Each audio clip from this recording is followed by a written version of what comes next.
There's a specific flavor of devastation that comes when the person you love most in the world looks right through you. Mine arrived at 7:52 p.m. on Christmas Day, in the middle of my son's laughter-filled living room, when Michael took my elbow with a smile that didn't reach his eyes and whispered, "Mom, do you think you could slip out a little early? Rachel's getting a migraine." The party roared around us. 21 people filled the open concept space. Rachel's sisters, their husbands, a cluster of friends from the tech company Michael worked for, neighbors with their well-dressed children.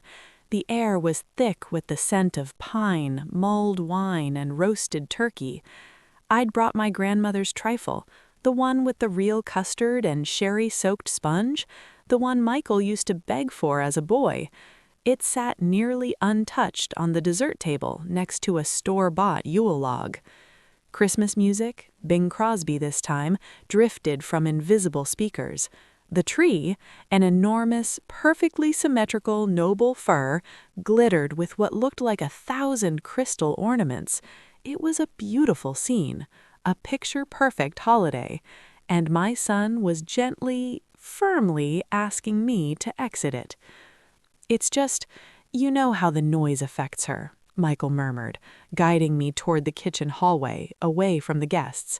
His voice was low, a secret between us, but the secret was my dismissal. "She's been fighting it all day, trying to be a good hostess. I think if we just start easing some people out, it'll help, and you have that long drive back to the city." I held my plate, a delicate china piece from the set Rachel had registered for, and felt the world narrow to the pinched concern on my son's face. I'd arrived at 3, as the invitation, a digital one sent via a fancy event platform, had stipulated. I'd helped with the final dinner preparations, while Rachel directed from a bar stool. I'd washed a mountain of prep dishes. It was not yet 8. The party was at its peak. Through the archway, I could see Rachel, her head thrown back in a genuine laugh, holding court by the fireplace, the very picture of vibrant health. "I see," I said, my voice miraculously steady. The plate in my hand was suddenly unbearably heavy. "So I should leave so Rachel can recover, even though everyone else stays." A flush crept up his neck, that same tell he'd had since he was 6 and tried to blame a broken vase on the cat. "It's not like that. Don't make it sound like that. It's just practical. You're always so practical, Mom." I looked at my son, my only child, the boy I raised alone in a cramped apartment after his father decided fatherhood was less appealing than a motorcycle and a road to nowhere, the young man I worked double shifts to put through a computer science degree, the man I cheered for, worried over, loved with a ferocity that sometimes scared me. I saw a polite stranger expertly maneuvering his mother toward the door. He didn't know. That was the crushing, silent truth that pressed against my ribs. This stunning, modern farmhouse with its vaulted great room and chef's kitchen and the custom steel doors leading to the deck, he didn't know I held the deed. 18 months ago, when Michael was despairing over bidding wars and Rachel's parents were offering helpful advice about their budget, I'd quietly bought this property, $875,000 cash, a quiet off-market deal arranged through a discreet realtor after the previous owner's messy divorce. Then I'd funneled another $195,000 through a contractor to update the systems, refinish the floors, and install the kitchen of Rachel's Pinterest dreams. They believed they'd gotten miraculously lucky finding a private landlord through a colleague of Rachel's who was willing to rent to them for $2,200 a month, a fraction of the going rate for a property like this in this coveted suburb.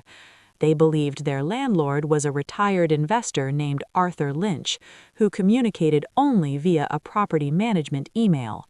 They had no idea Arthur Lynch was my late father's name, which I'd used to establish the holding company. They also had no idea that the modest sum I'd mentioned inheriting from my Uncle Walter 5 years ago was in fact $2.3 million. Uncle Walt, the lifelong bachelor and frugal engineer, had left his entire portfolio to me, his favorite niece. They didn't know that with the guidance of a shrewd financial advisor named Simone Grant, I'd grown that sum to just over $5 million through a mix of conservative stocks, mutual funds, and yes, strategic real estate. They didn't know I owned 4 other rental properties, or that the part-time bookkeeping I did from my apartment actually involved managing the finances for those 4 properties and a small profitable online boutique I ran selling vintage linens. They didn't know the woman in the sensible shoes and the 5-year department store sweater who brought trifle in a scratched glass bowl was their financial guardian angel. And as I stood in the kitchen of the house I owned, being ushered out so the real family could enjoy their Christmas, something in me, something that had been bending for years, finally snapped. I would go, graciously, but the game was over. If a story like this speaks to you, if you've ever felt unseen by someone who should have known you best, then subscribe to this channel. Stay with me. There are more truths to be told, and I want you to hear them. Of course, I said, setting the plate down on the quartz countertop with a soft click. I understand completely. I'll just get my coat. The relief that washed over his features was so profound it was insulting. Thanks, Mom. You're the best. I'll make it up to you, I promise. He gave my shoulder a quick squeeze before turning back to the party, already absorbed back into the glow. I retrieved my old wool coat from the master bedroom closet. I'd installed the custom closet system myself, and my purse from the guest room, whose ensuite bathroom tiles I'd personally selected. A few guests called out kind farewells. Leaving so soon, Evelyn? Drive safe now. Merry Christmas. I painted on a smile and offered vague murmurs about an early morning. Rachel intercepted me at the front door, the one with the artisan iron handle I'd sourced from a blacksmith in Vermont. Evelyn, you're not leaving, are you? Her hand flew to her temple, a pantomime of pain. This stupid headache is just ruining everything. I'm so sorry, the noise is probably too much. It's quite all right, I said, my tone pleasant, empty. You should rest. Thank you for having me. Her eyes met mine, and for a fleeting second the performance dropped. She knew I knew, and she didn't care. You're always so understanding, she said, the words a silken dismissal. I stepped out into the brittle cold, the cheerful noise of the party sealing itself inside behind me. I didn't go to my car. I walked down the driveway, past the landscaped berm I'd paid to have graded, and turned onto the quiet lane. At the corner, under the glow of a street lamp, I pulled out my phone and called Martin Webb, my property manager. He answered after several rings, the sound of children playing in the background. Evelyn, everything okay? Merry Christmas, Martin. I'm sorry to bother you on the holiday, but I need you to do something urgent tomorrow. Name it. Issue a 30-day notice to vacate for the tenants at 2147 Cedar Ridge Lane. The property is being sold. All terms of the lease will be honored, but it will not be renewed. They need to be out by January 25th. A long pause. Evelyn, that's Michael's house. I am aware. Is there a problem? The problem is that my anonymity has expired. Please ensure the notice is delivered by courier tomorrow by noon. And, Martin, use my real name on the paperwork. Evelyn Marie Shaw, no more Arthur Lynch. Another pause, then a resigned professional acceptance. Understood. I'll handle it. I hung up and leaned against my car, a 10-year-old Toyota Camry with a dent in the passenger door. My breath plumed in the air. Inside the beautiful box of a house, my son and his wife were laughing with their chosen family, and I, the architect of their comfort, was standing in the dark. The ache wasn't just for tonight. It was the culmination of 1,000 small erasures. The Mother's Day they'd forgotten because they were at a spa weekend with Rachel's mom. The way my suggestions about wedding planning were smiled at and ignored, while Rachel's mother's identical suggestions were treated as gospel. The time they'd visited my apartment and Michael had said, "We'll get you a nicer place someday, Mom," with a pat on the hand, as if I were a charity case. I was done being a ghost in my own life. I drove back to the city, to my one-bedroom apartment in a solid, unglamorous brick building. An apartment in a building I owned, though Michael didn't know that either. The other 5 units provided more than enough income to cover the mortgage and my living expenses. I made tea, a proper loose-leaf Earl Grey from the tin I kept hidden in the back of the cupboard, and sat at my small table. The plan formed not in a furious rush, but with the cold, clear precision of ice forming on a window pane. The reveal would not be a tearful private confession. That could be minimized, explained away. It needed to be a spectacle, a truth so publicly displayed it could not be folded up and tucked back into the dark. New Year's Eve. They were hosting a party. I was invited. Rachel's family didn't do New Year's, so I was useful filler. It was perfect. The next morning, December 26th, I awoke with a purpose that hollowed out the sadness. My first call was to Simone Grant. "Evelyn, happy Boxing Day, what's up?" Simone's voice was crisp, always on. "I'm terminating the game, Simone. I'm telling them everything." I relayed the events of the previous night, the request to leave, the visible relief, the silent walk to the car. "Finally," Simone exhaled. "I've been waiting for you to get angry. What's the play?" New Year's Eve, at their party. I want a complete dossier, every property deed, every investment statement, proof of the car payments, the whole financial architecture. I want it bound and undeniable. Simone whistled softly. "A public detonation, you're sure?" "I've never been more sure of anything. They asked me to leave a party in my own house. I'm going to show them the house." "I'll have everything couriered to you by the 28th. It's going to be a hell of a new year." The texts from Michael started around 10 a.m. "Mom, hope you got home okay. Thanks again for being cool about last night." I didn't respond. By 11:30, "Mom, you're not going to believe this. Our landlord is selling the house. We got a notice this morning, on Boxing Day. We have 30 days to move. This is a disaster." I put the phone down. The calls began in the afternoon. I let them all go to voicemail. His messages grew increasingly frantic, tinged with bewilderment that slowly morphed into irritation at my non-response. By the 28th, when Simone's package arrived, a thick, leather-bound portfolio, his texts had a demanding edge. "Mom, I need you to call me back. This is serious. We need to figure this out." On the 29th, I finally replied. "I've been tied up with year-end matters. We'll talk at your party on the 31st. His reply was instant. "You're still coming? Thank God. Yes, we'll talk then. We need your help." In the 3 days before New Year's, I reinvented my exterior. I went to a salon in the financial district where a stylist named Antoine transformed my shoulder-length graying hair into a sleek silver bob that felt like a helmet of power. I visited a boutique where a personal shopper named Colette helped me choose clothing that spoke in a language of quiet money, a navy blazer of unbelievable softness, tailored trousers, a silk camisole the color of cream. I bought a New Year's Eve dress, emerald green velvet, simple, devastatingly elegant. I practiced makeup, learning to define my eyes, to use a lipstick that didn't fade.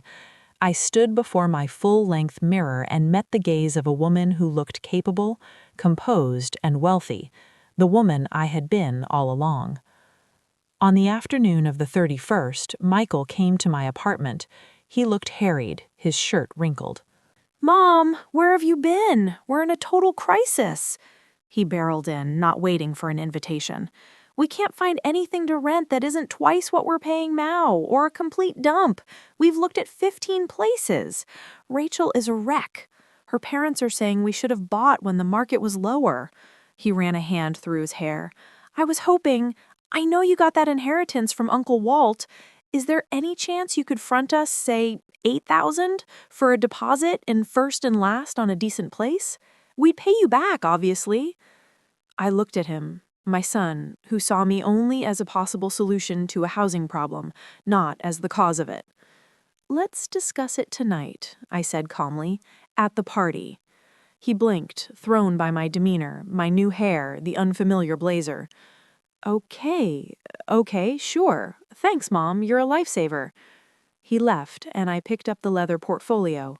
It was time. I arrived at 2147 Cedar Ridge Lane at 8:30 p.m.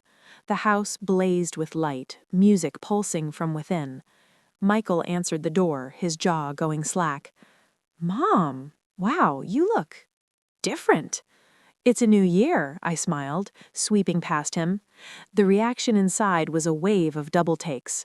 Rachel, in a sequined mini-dress, froze with a champagne flute halfway to her lips. "Evelyn, my goodness, you look amazing." "Thank you, Rachel. You have a lovely home." The words tasted of iron. I circulated, the bound portfolio held loosely at my side. I accepted compliments with a nod, answered questions about my makeover with, "I decided it was time for a change." The guests, mostly Michael and Rachel's friends from the tech world and the country club set, were politely intrigued by the well-dressed older woman they barely recognized. Rachel's parents, Richard and Gloria, arrived late. Richard's eyes narrowed as he took me in. "Evelyn, you're looking well." The pause was a masterpiece of condescension. "Thank you, Richard, as are you." As midnight approached, the crowd gathered around the giant television screen. The portfolio felt heavy and alive in my hand. At 11:58, as the televised countdown began, I moved to the raised stone hearth of the fireplace I'd paid to have refurbished. "Excuse me," I said, my voice cutting through the anticipatory chatter. "If I could have everyone's attention for a moment, I have a New Year's announcement to make." The room quieted, faces turning toward me with mild, champagne-fueled curiosity. Michael looked puzzled, Rachel wary. "Many of you know me as Evelyn, Michael's mother, the one who lives in the city, does a little bookkeeping." I paused, meeting the eyes of a few guests.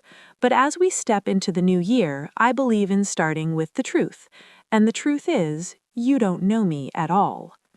I held up the portfolio. "For instance, you don't know that I am the owner of this house. Michael and Rachel have been renting it from me for the past 18 months. A collective gasp sucked the air from the room. Michael's face went sheet white. Rachel made a small, choked sound. "You don't know that the inheritance I mentioned years ago was not modest, but $2.3 million, which now sits at just over $5. I flipped open the portfolio, pulling out a summary statement. "You don't know I own 4 other properties, or that I've been making the $450 monthly lease payment on their SUV for the last 2 years. I fanned out the bank transfer records. "And you certainly don't know," I continued, my voice dropping, gaining a cutting edge, "that on Christmas night, in this house I own, my son asked me to leave my own family party early. He told me his wife had a migraine, though she was clearly the life of the party, because my presence had become inconvenient. So I left, and I decided that the era of my convenience was over." I looked directly at Michael, whose expression was a devastating mix of horror and dawning comprehension. "So my announcement is this. The 30-day notice you received is valid. The house is sold.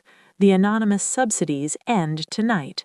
The answer to the $8,000 loan you asked for today is no. There is also a trust I established for you, Michael, currently valued at $175,000. It will now be redirected to a scholarship fund for single mothers pursuing degrees in technology." The silence was absolute. Stunned. You wanted me to leave because I didn't fit. Now you can leave and learn what fitting into the real world actually costs." I closed the portfolio. Happy New Year. I walked to the door, the click of my new heels the only sound in the frozen room. As my hand touched the cold iron of the handle, Michael found his voice, ragged and broken. "Mom, please." I didn't turn. "Enjoy the rest of your party, Michael." The cold night air was a baptism. I drove home, my heart a steady, solid drum in my chest. The detonation was complete. The fallout was swift and played out via text, voicemail, and email. Anger, pleading, negotiation, guilt, more anger. Rachel's parents sent a scathing email about betrayal and family. I replied with bullet points and attached the Christmas weekend bank statement showing a transfer to the wine merchant that supplied their party. I listed the house. It sold in 11 days for a significant profit. Michael and Rachel moved into a cramped, expensive apartment complex by the highway in January. The sounds of traffic, they told a mutual acquaintance, were constant. I, meanwhile, began my visible life. I moved from my small apartment to the building's spacious penthouse unit, renovating it to my exact taste. I formally launched my vintage linen business, hiring 2 employees. I joined the board of a women's microfinance nonprofit, using my real name and my real financial acumen. In the spring, Michael reached out, asking for coffee. We met in a neutral cafe. He looked older, quieter. "Why didn't you just tell me?" he asked, the question worn smooth from constant turning in his mind. "Would you have believed me?" I countered. "Or would you have just seen a new resource to tap? You saw the woman who raised you in a paycheck-to-paycheck panic. You never thought to look for anyone else." He had no answer. We began, painstakingly, to build something new, not the old dynamic of need and overlooked sacrifice, but a strained, honest acquaintance. Rachel and I maintained a frosty civility. The trust on that front was irrevocably broken. A year later, I hosted a small Christmas gathering in my penthouse. Michael came alone. Rachel, he said, was visiting her family. We ate. We talked awkwardly of safe topics. As he was leaving, he handed me an envelope. Inside was a photo of me, taken from a LinkedIn profile photo for the microfinance board. I looked confident, smiling, my silver bob sharp, my eyes direct. On the back, he had written, "I'm learning to see you. It's slow. I'm sorry. Thank you for waiting." It wasn't forgiveness, it wasn't a happy ending, but it was an acknowledgement, a first, fragile step. That night, I stood on my balcony, looking at the city lights. The humiliation of that Christmas night had been the catalyst, the fracture that let the light in. I had chosen visibility over being a ghost. I had traded the role of the grateful, overlooked mother for the complicated, powerful reality of myself. The house was full, and my son asked me to leave. So I left, and in doing so, I finally arrived. If you've ever felt invisible in your own life, if you've ever been asked to make yourself smaller for someone else's comfort, I want to hear from you. Share your story in the comments below. You are not alone. And if you want to hear more stories about finding strength in the broken places, subscribe to the channel. Stay with me. The next chapter is always beginning.